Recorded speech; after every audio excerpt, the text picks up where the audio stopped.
I am Margaret, though most people call me Maggie Carter. And I am 57 years old.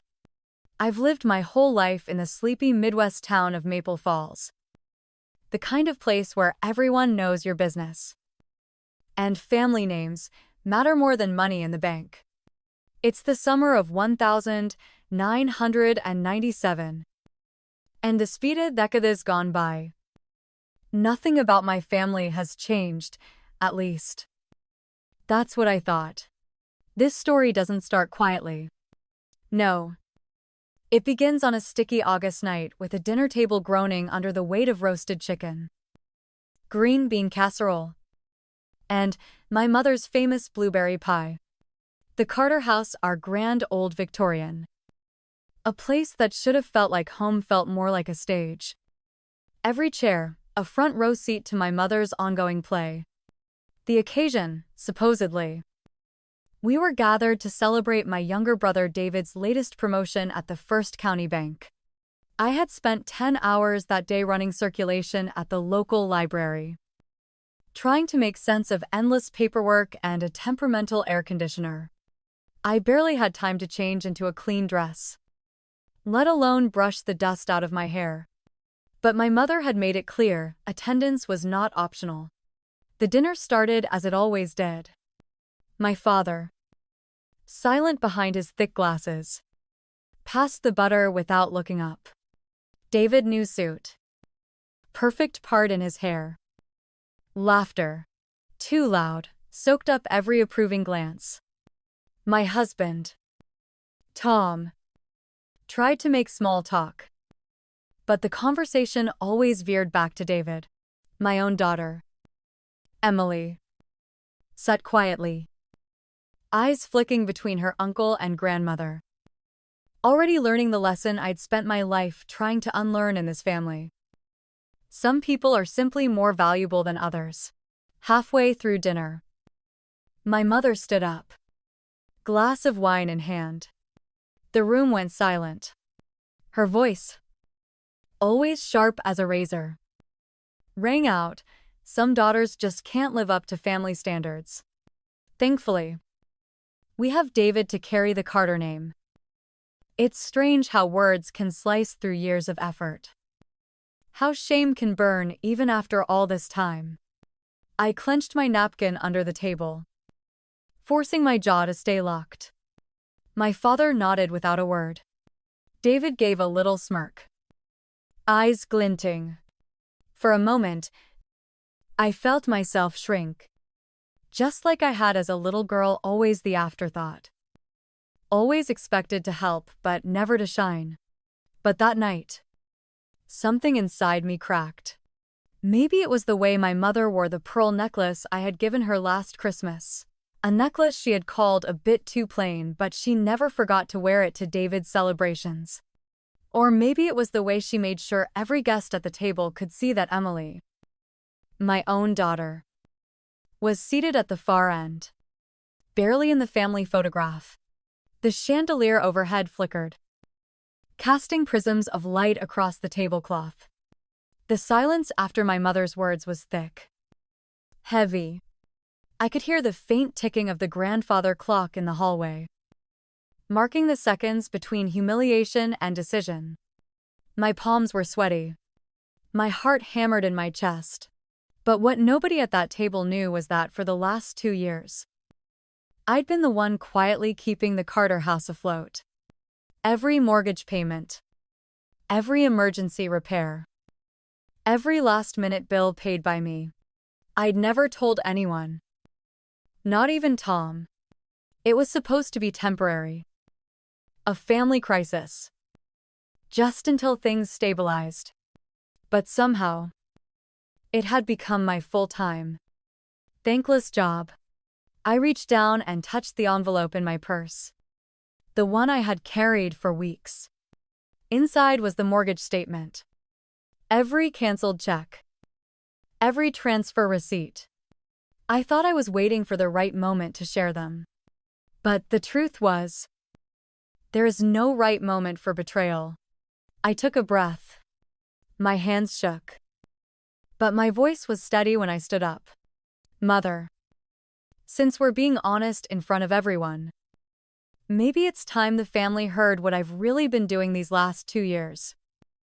She raised an eyebrow, her lips curling into that familiar, dismissive smile.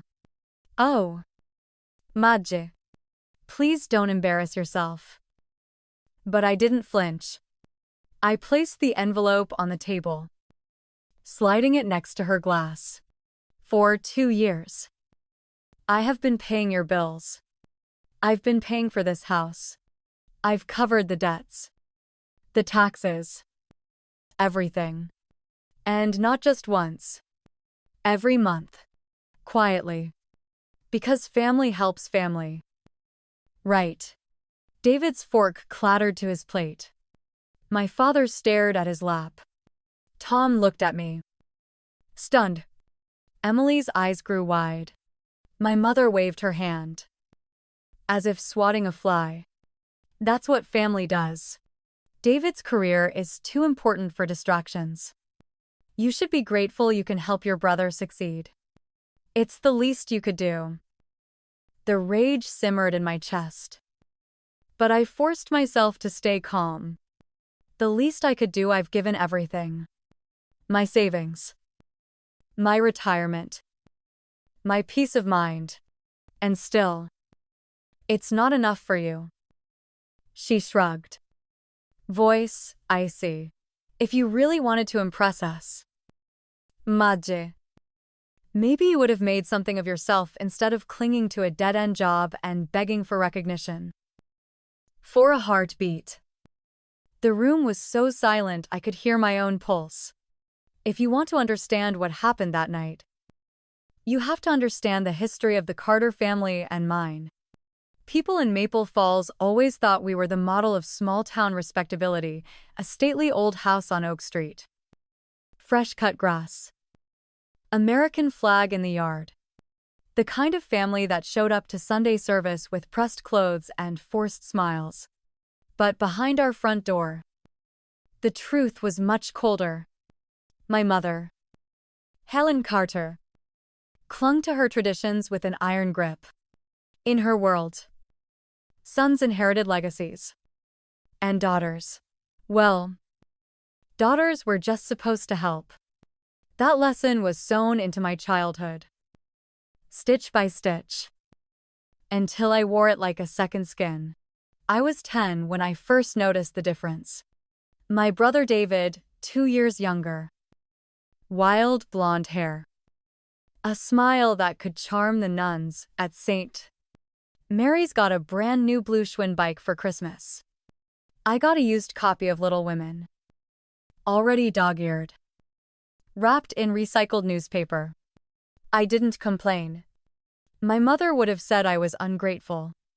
Girls learn to make do. Madje. Boys need things to get ahead in life. When David turned 16, my father handed him the keys to his first car. A shiny Ford sedan. My own 16th birthday came and went with barely a mention. Unless you count the second-hand cardigan my mother knit during her soap operas. Too short in the arms and smelling faintly of mothballs. That cardigan stayed in the back of my closet for years. I couldn't throw it away. But I couldn't bring myself to wear it either. By high school, the pattern was obvious to everyone except, it seemed, my own parents. David played varsity football every game. Every trophy. Every scraped knee was celebrated like a national holiday. I made honor roll. Won the spelling bee. Led the library club. But my mother always said the same thing. Good job, Madje. Now come help me with supper. The first time I tasted real anger was the day I received my acceptance letter from the University of Illinois. I ran home. The envelope clutched so tight, my fingers left dents in the paper. I burst into the kitchen, breathless. I got in. I got a scholarship.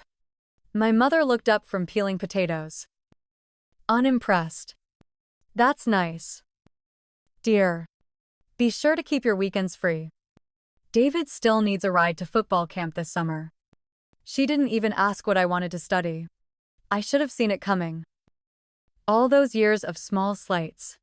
But children always hope for more. Don't they? I spent my college years living at home, working 2 jobs to help with bills. Because family comes first. Madje. You can always go back to school later. David. Meanwhile, drifted from one community college to another before settling into a safe job at the bank. Helped along by my parents' connections and, of course, their steady stream of loans he never repaid. There was a time, after I married Tom and had Emily, that I thought things might finally shift. Surely, once I had my own family, my parents would see me as a grown woman, deserving of respect. But the roles never changed. When my father got sick, cancer spreading quietly, steadily, I was the one who drove him to treatments, sat with him during chemo, cooked meals, cleaned the house. My mother said she was too delicate for hospitals. David dropped by when he could fit it in around his golf schedule. After Dad passed, I was the one who kept the house running. Grocery shopping, repair, filling out insurance forms. I even took extra shifts at the library to help cover bills my mother insisted were just a little behind. She told the neighbors, "I'm so blessed to have Maggie nearby, she's so helpful." David's busy with his career. You know, she never mentioned the phone calls I'd get after midnight. The desperate whispers for help. David's in trouble again. Madje, can you just loan us a bit? Just until next month, I told myself it was temporary. I told myself family comes first.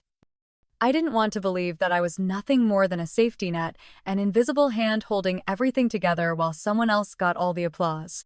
By the time I reached my 50s, I had become the invisible daughter, the fixer, the helper, the afterthought. I watched as every family gathering revolved around David. New job, we threw a party. New girlfriend, we took her out for steak. Meanwhile, Emily's birthday passed with a half-eaten cake and a, "Sorry, Grandma's tired."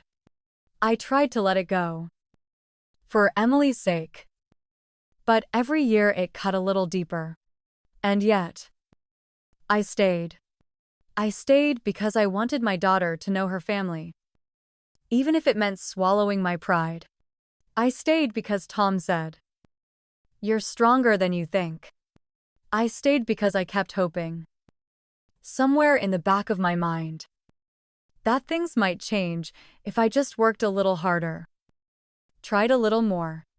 But as I sat at that dinner table, listening to my mother praise David's accomplishments while ignoring everything I had done, something in me finally snapped. I looked at my daughter, sitting at the far end of the table, and I promised myself, this ends with me. I will not let her become invisible. But no one, not even Tom, knew about the late-night phone calls from my father before he died, or the real reason I was so helpful. And what I learned after his passing would set the stage for the fight of my life. The breaking point in every family doesn't come all at once. It builds layer by layer, year after year, until finally, the smallest crack shatters the entire facade. For me, that crack split wide open just 2 years ago. On an ordinary Thursday afternoon when my mother called in tears. I remember the desperation in her voice. How she whispered, so no one else would hear Maggie. "Sweetheart, the bank is threatening to take the house.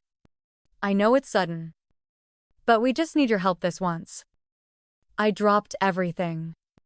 I left work early, drove straight to her house, and found her sitting in the parlor, wringing her hands. The house felt cold, the curtains drawn tight against the summer sun. She handed me a stack of papers, overdue mortgage notices. pink and red warnings stamped across every page. My first instinct was to ask where David was. Wasn't he the golden child, the one who could do no wrong? But my mother just shook her head. David is going through a rough patch at the bank. He can't help right now. A rough patch. That's what she called the rumors I'd heard, how David was nearly fired for creative accounting. How he owed thousands in gambling debts. But I didn't push. I told myself this was what family did. I made the first mortgage payment the very next morning, transferring almost all the savings Tom and I had put aside for Emily's college fund. I told myself it would be temporary. My mother promised, as soon as David is back on his feet, we'll pay you back. You're our rock. Madge. Rock. That word haunted me. Rocks don't get tired. Rocks don't break down. Rocks just sit, solid and silent, while everyone else stands on their shoulders. Months passed. The calls kept coming. One late night, I found myself standing in the rain outside the ATM, withdrawing the last of my emergency money because my mother claimed the gas would be shut off by morning. She never apologized. She never even said thank you. It didn't stop at money. My mother began using my name for things I never agreed to: new credit cards, a second mortgage, even a line of credit for David's so-called business investment. I learned about most of these from the mail bills addressed to me. Debt collectors calling at all hours. Every time I confronted her, she waved it off. It's just paperwork. Madge, you know your brother's career is our family's future. And David, he barely spoke to me, except for forced small talk at family gatherings. I heard through the grapevine that he was living beyond his means: expensive suits, new car, fancy dinners for clients who rarely showed up. My mother defended him endlessly. He's under so much pressure. Madge, you just don't understand what it's like to be responsible for the Carter name. The real betrayal happened the night of David's 30th birthday. My mother threw him a lavish party at the local country club. Everyone in town was invited. There were speeches, toasts, a gold-embossed cake.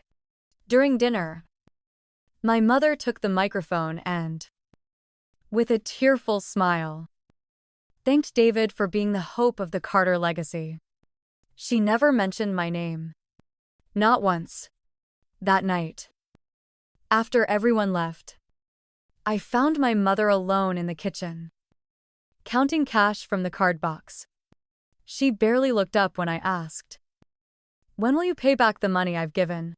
She sniffed, lips tight. "You should be grateful you have something to give." Madge, family isn't about keeping score. Your brother will do great things for all of us. One day, you'll be proud to say you helped. I stood there, numb. In that moment, I realized I wasn't family. I was a utility, a resource, an invisible lifeline they could drain whenever convenient. The next day, I met with my best friend, Sheila, over coffee at the diner. Sheila is the kind of friend everyone hopes for: fiercely loyal, brutally honest, and a damn good attorney.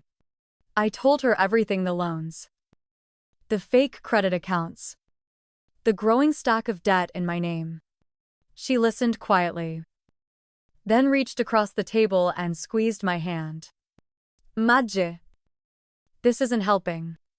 It's enabling. They won't stop until you put up a wall. I wanted to believe she was wrong. I wanted to believe family could change. But deep down, I knew the truth. The final straw came when Tom, my ever-patient husband, discovered a letter from the bank in my purse. He looked at me with tired eyes, the kind that have seen too many broken promises. We're one bill away from losing our own home. Madge, when does it end? I had no answer. only a growing ache in my chest, and a promise to myself I would not let this pattern destroy my life or Emily's. But what they didn't know was, I was quietly keeping track of every dollar, every loan, every favor, every humiliation. I had started collecting receipts, not just financial, but emotional. The list grew longer with every slight, every favor that left me emptier. But what my family never expected was that I wasn't the same Maggie anymore. And when the truth finally came out, their world would be turned upside down. They say every family has a tipping point. A moment when you finally realize that loving someone isn't the same as letting them walk all over you. Mine came on a chilly November morning, just a few months after that disastrous birthday party. I was sorting bills at the kitchen table when I noticed a charge on my credit report, a $5,000 loan in my name from a bank I'd never visited. At first, I thought it was a mistake. Then I saw the signature, my name, awkwardly forged, but unmistakable in its intent. My hands shook as I stared at the paper. I could still hear my mother's voice in my head. David needs your help. Madje, you're the only one we can trust.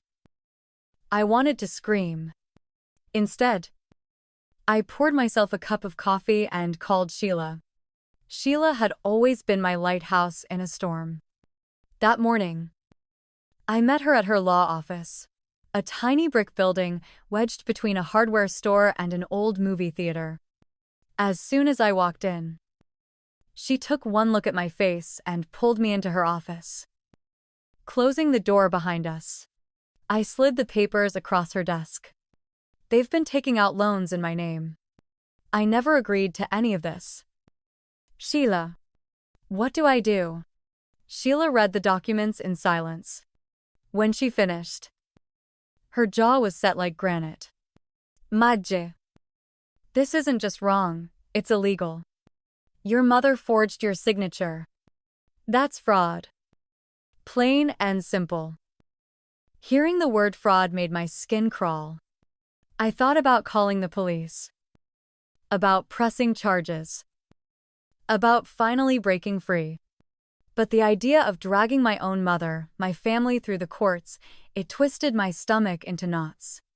Sheila placed her hand over mine. You have to protect yourself. I can help. But you need to decide where you draw the line. This isn't about being a good daughter anymore. This is about your future and Emily's. For the first time in years, I felt something new, resolve. Not anger, not shame, just a fierce determination to take my life back. I started gathering every scrap of evidence I could find: old bills, text messages, voicemail recordings, copies of checks I'd written to pay the mortgage, receipts for the cash advances I'd taken out. Sheila helped me organize it all in a thick, red accordion folder. She even called in a favor from her old law school friend, Mr. Jennings, a retired judge who now offered pro bono counsel to women in situations like mine. Meanwhile, my mother's behavior grew increasingly erratic. Some days she was syrupy sweet, promising she'd make things right. Other days, her calls were filled with venom and guilt trips. You'll regret turning your back on us. Madje, family is all that matters in this world. If you ruin David's future, you're ruining your own.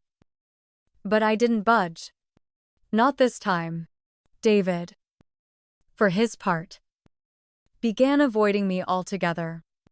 I heard from neighbors that he'd started showing up at the bar after work, his laughter louder than ever, his eyes darting nervously whenever the topic of money came up. My mother covered for him at every turn. Your brother is under a lot of stress. Why can't you just let this go? Madje. One night, I came home to find Emily crying quietly in her room. She'd overheard a conversation between my mother and David at a family gathering, something about Aunt Maggie being selfish and ruining everything. That was the last straw. I promised Emily.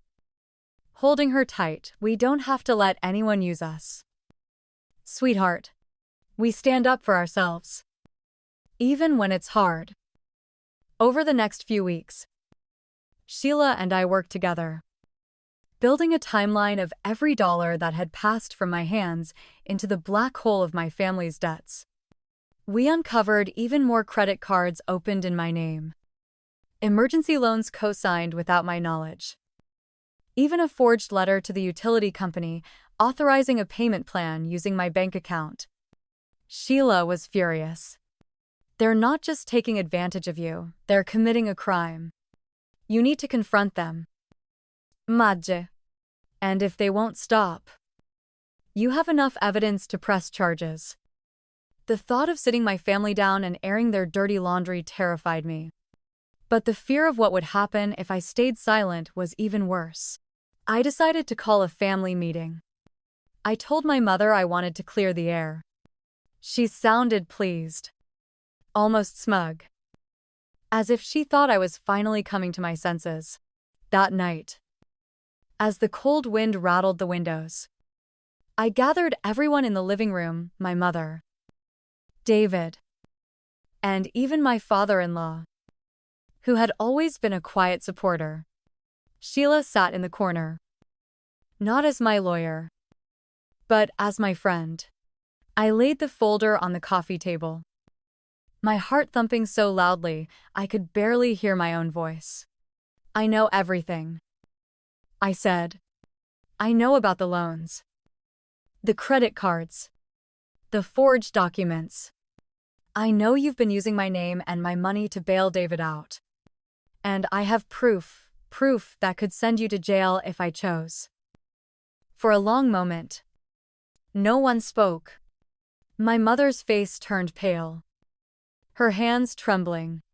David's mouth hung open, shock and fear warring for control. You wouldn't, my mother hissed, her voice suddenly cold and sharp. You would destroy your own family, just for a few dollars. I looked her straight in the eye. I'm not your safety net anymore, Mother. If you don't stop, if you ever touch my finances or Emily's future again, I will go to the police. And if you think I'm bluffing, try me. The silence was deafening. For the first time in my life, I saw fear in my mother's eyes, not disappointment, not disdain, but real fear. Afterward, Sheila hugged me tight.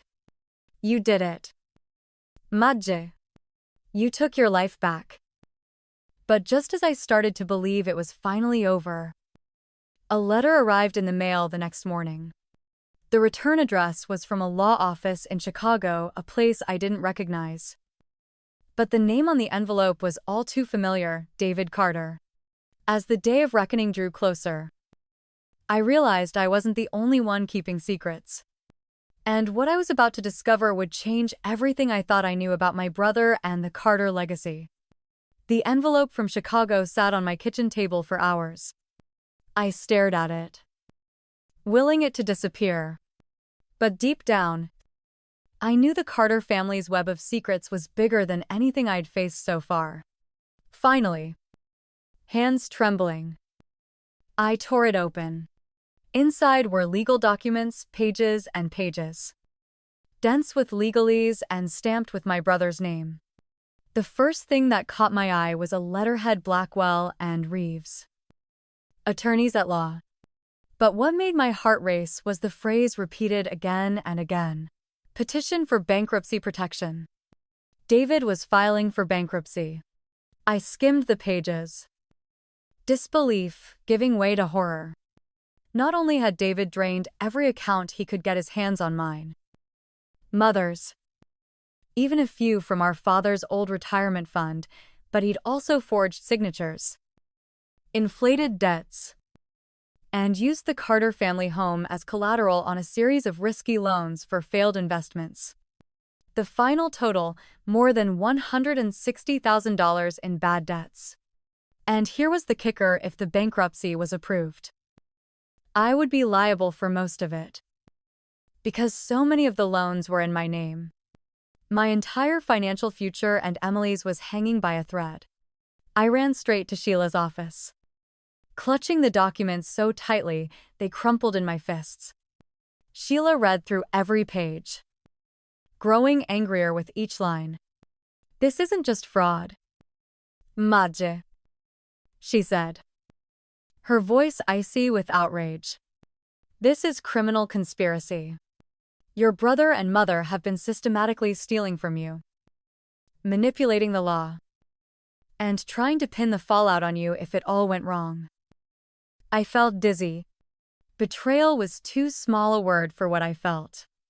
I thought of every sacrifice I'd made, every moment I'd put my family above myself. And now I was a pawn in their game, a game I hadn't even known I was playing. But Sheila wasn't one to shrink from a fight. She quickly gathered every piece of evidence I'd saved over the years: copies of forged documents, bank statements, texts, voicemails, and even a secret recording I'd made of my mother admitting to borrowing my signature just to help David get a leg up. We prepared a case file and sent it anonymously to the county district attorney's office and to the bank's fraud department. Sheila warned me, "This will get ugly. There will be fallout. But you can't keep paying for their sins, Madje." The next Sunday, I called for another family meeting. I brought Sheila, the folder, and my own backbone, which, for once, felt solid. My mother tried to play the victim from the start. "Maggie, I don't know why you're doing this. You're tearing this family apart for money. Is that what matters most to you now?" I stood, hands steady. "What matters to me is my daughter's future. What matters is honesty. What matters is not letting you ruin our lives to protect David from the consequences of his choices." David, usually smug and composed, broke down. He blurted out the truth about the gambling debts, the failed business ventures, the forgeries. He begged for forgiveness. But in the same breath, he blamed me for not stepping up enough. Mother snapped, voice thick with contempt. "You'll never understand. Madje, you're just a spinster librarian. David is the Carter legacy." I almost laughed how hollow her words sounded now. Sheila handed my mother the evidence. "If you continue, you'll both face criminal charges. The authorities already have the file. This is your last chance to walk away before the entire town knows what you've done." For the first time, my mother had nothing to say. Suddenly, the front doorbell rang. I opened it to find Mr. Miller, our longtime neighbor and a respected member of the church council. He'd received an anonymous tip about the Carter family finances and wanted to discuss the matter. The timing wasn't an accident. Sheila had planned it. I invited him in, and with calm dignity, laid out the truth. That was the moment the Carter family's image shattered. Not with a bang, but a quiet, exhausted sigh. The bank began proceedings to repossess the house. David was terminated from his job at the bank after an internal audit confirmed Sheila's evidence. My mother faced a fraud investigation. The community that once admired the Carters turned away. And just as I was catching my breath, another letter arrived, a handwritten note from my father. Hidden for years, in his old desk drawer. It simply read, "Maggie, I always knew you were the strong one. Take care of yourself and Emily. The family name means nothing if you lose your soul." I cried for a long time after reading that, grief and relief mixing inside me. Right then, I understood family isn't about blood or keeping secrets. It's about protecting what's right, even if it means standing alone. And the Carter legacy. It was finally in honest hands. When the dust settled, It felt like I was standing amid the ruins of my own past. The Carter house, once a symbol of everything I tried to preserve, now sat empty, faded curtains drawn, yard overgrown, a foreclosure sign staked in the brittle grass. I drove past it one last time before the bank took over. And I didn't feel regret. I felt release. Word of the scandal spread through Maple Falls faster than a prairie fire. The same neighbors who used to praise my mother's perfect family now crossed the street to avoid her glare at the grocery store. David disappeared, taking what little dignity he had left. I later learned he was living in a small apartment above a pawn shop, working odd jobs to pay restitution. He never called. Not once. My mother tried to salvage her reputation, spinning stories about betrayal and ungrateful daughters. But the community knew better now. And the few who tried to console her soon realized she was mourning the loss of control, not the loss of her children. For my part, I chose peace. Emily and I moved to a modest bungalow across town, just big enough for the two of us and a golden retriever puppy she named Lucky. Tom and I worked through the fractures in our marriage, learning slowly, painfully, that love can heal even after years of stress and resentment. For the first time in decades, I set boundaries. I said no. I put myself and Emily first. It wasn't easy. Sometimes, in the quiet of the night, I still heard my mother's voice, sharp and scornful. Sometimes I wondered if I'd done the right thing. But then I'd see Emily laughing, chasing Lucky in the backyard, her burdens lighter. And I'd remember the letter from my father, proof that someone, once, saw my worth. People in town eventually stopped whispering when I walked into the diner. Some even offered quiet words of support. You did the right thing, Madji. Family shouldn't hurt you. Those words became my new foundation. I poured myself into work, but not in the old, desperate way. I started a weekly story hour at the library, inviting kids from all backgrounds, including those who felt left behind. Sheila volunteered to teach a free legal clinic for women. We built something real, something good, out of the ashes. My mother's case dragged on for months, but in the end, she received probation and was ordered to repay part of what she'd stolen. She lives alone now. Her pride, her only companion. The Carter name, once spoken with awe, became a cautionary tale. But my story is not one of tragedy. It's one of reclamation. I took back my future. And I showed my daughter that you never have to accept less than you deserve. Not from family. Not from anyone. If you're still listening, remember this. You are not defined by your family's failures, or even your own mistakes. You are defined by the courage to stand up, to demand better, to break cycles that should have ended long ago. And if you've ever witnessed or experienced injustice like this, share your story in the comments. Don't forget to subscribe for more shocking stories, because sometimes the truths families hide are the ones that need to be heard the most. If you've ever witnessed or experienced a story of injustice like this, please share in the comments below. Don't forget to subscribe for more shocking family stories, stories that families never want you to hear.